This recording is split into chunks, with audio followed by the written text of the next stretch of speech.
Shalom, sahabat firman Tuhan, apa kabar kalian semua? Tentunya saya berharap kita semua dalam keadaan baik-baik dan sehat-sehat selalu. Dalam video kali ini saya ingin mengajak teman-teman untuk kita bersama-sama meneliti sebuah teks, membedah teks, karena terkadang kita semua mengalami kesulitan di dalam memahami, mencari makna yang ada di dalam sebuah perikop dalam bacaan Injil. Video ini tentunya tidaklah sempurna, masing banyak kekurangannya, dan juga masing banyak perlu dukungan dari teman-teman sahabat firman Tuhan. Setidaknya saya berharap dengan video ini dapat membantu teman-teman untuk bersama-sama kita merenungkan satu buah perikop yang ada di dalam bacaan Injil. Jangan lupa untuk subscribe, like, and share sebagai salah satu dukungan sahabat firman Tuhan agar video ini dan video-video selanjutnya dapat menjadi berguna dan bermanfaat bagi orang banyak.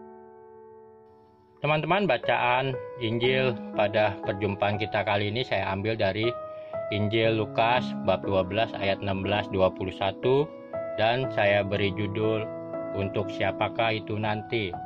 Ada 3 tahap.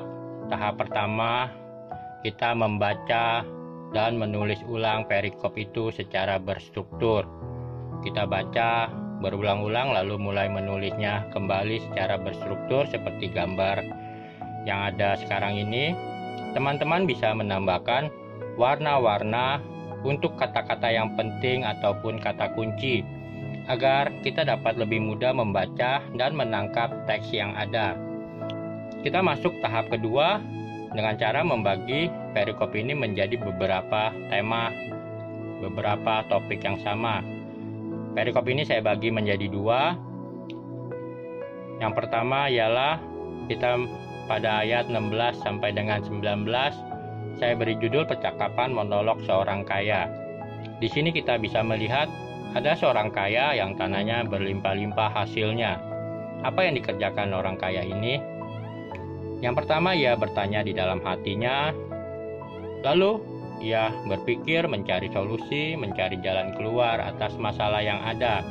Setelah ia berpikir dan merencanakan sesuatu, maka ia berkata kepada dirinya sendiri, kepada jiwanya sendiri.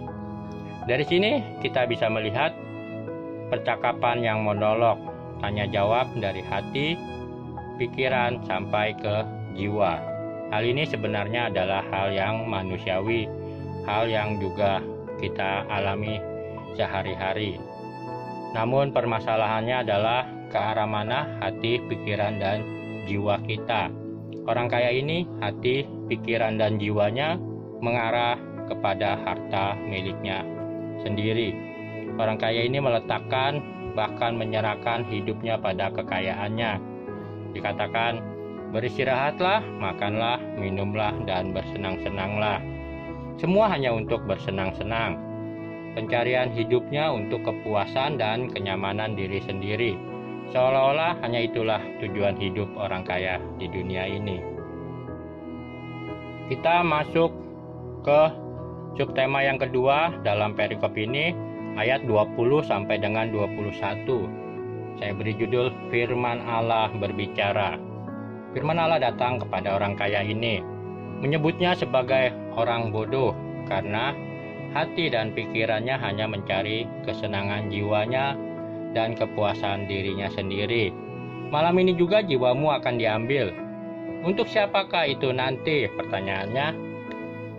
Kita bisa melihat bahwa dalam topik subtema yang kedua, jiwa seseorang dapat diambil sewaktu-waktu kapanpun Allah berkehendak. Manusia tidak memiliki kuasa atas jiwanya sendiri, sekalipun ia seorang yang kaya. Semua rencana, persiapan untuk kesenangan diri sendiri tidaklah berguna.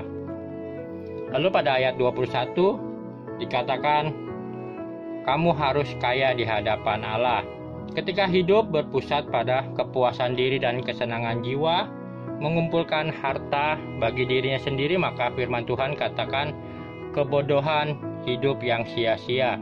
Hidup manusia haruslah kaya di hadapan Allah. Kita masuk ke tahap selanjutnya, yaitu tahap yang ketiga, yaitu merangkum hasil dari poin-poin yang ada di tahap kedua yang dapat menjadi bahan refleksi kita dan juga renungan pribadi kita.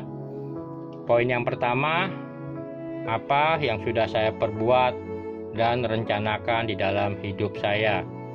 Apakah semua hanya berpusat pada kesenangan dan kepuasan diri saja, hingga kita melupakan Tuhan, mengandalkan kekuatan diri sendiri, dan tidak lagi peduli dengan orang lain?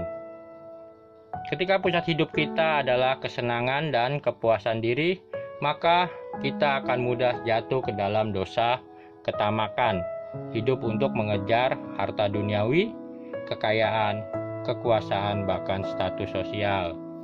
Poin yang kedua yang dapat kita ambil, bahwa hidup manusia tidaklah selamanya. Sekarang ada, sewaktu-waktu bisa tidak ada. Kematian datang dalam hari yang tak disangka-sangka dan waktu yang tak diduga-duga. Mazmur 103 ayat 15-16 mengatakan, "Adapun manusia hari-harinya seperti rumput, seperti bunga di padang, demikianlah ia berbunga. Apabila angin melintasinya, maka tidak ada lagi ia, dan tempatnya tidak mengenalnya lagi." Poin yang ketiga, kita bisa melihat bahwa keutamaan hidup manusia adalah hidup kaya di hadapan Allah, mengasihi Allah dengan segenap hatimu, dengan segenap jiwamu, dan dengan segenap akal budimu. Teman-teman, dari 3 poin yang ada dapat kita kembangkan, kita refleksikan lebih dalam lagi berdasarkan pengalaman hidup kita masing-masing, sehingga ini akan menjadi sebuah permenungan bagi kita sendiri dan juga mungkin dapat kita bagikan kepada orang lain.